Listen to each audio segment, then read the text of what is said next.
Does whiskey really need to breathe? Many drinkers wait after opening a bottle because they expect the glass to improve. But whiskey is not wine with the same rules. Air can soften one edge while it lets another aroma escape. Whiskey follows that small pocket of air to see what it really changes. Why does the first pour sometimes taste harsh?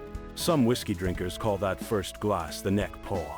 But it is hard to prove that the liquid in the neck became a separate drink. The first pour also carries expectation high alcohol and a nose that has not adjusted yet. The difference may begin with the drinker as much as the bottle. The language of airing came from wine. Wine culture made people comfortable with the idea that a drink can open up in air. When that habit moved to whiskey, many drinkers use the same ritual. But whiskey is stronger, and its long aging has already ended in oak. The same air does not do the same job in every glass.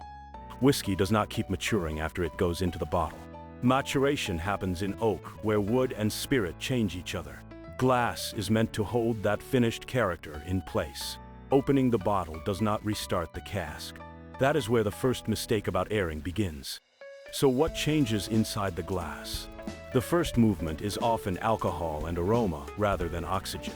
High-proof whiskey can hit the nose before the softer notes arrive.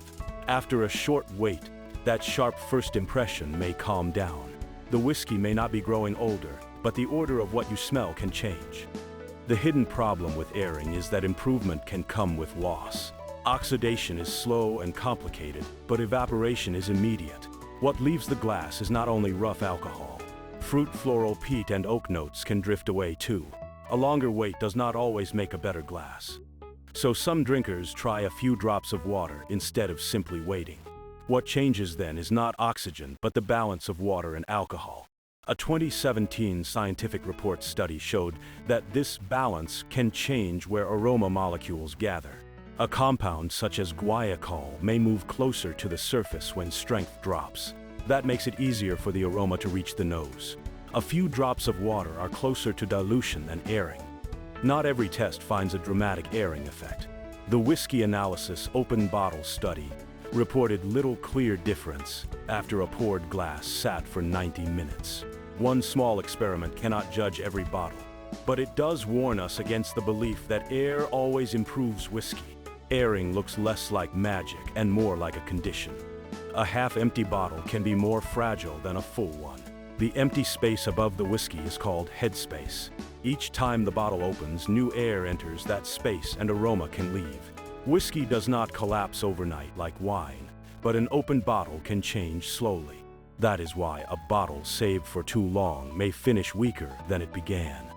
That is why drinkers reach for small bottles and sealing film.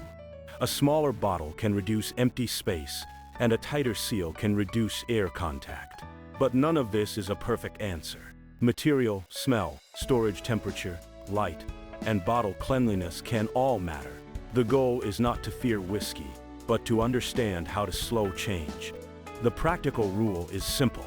In the glass, wait a little and drink when the aroma feels right. In the bottle, do not assume that more open time means better whiskey.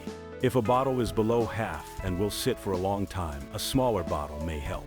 Airing is not a required step, but a sense of when to stop. So does whiskey need airing? The answer is not always. Sometimes 5 minutes softens the glass, and sometimes 30 minutes steals the aroma. The first harsh pour and the weak final pour cannot be explained by air alone. The bottle, the glass, the temperature, and your senses decide when is ready.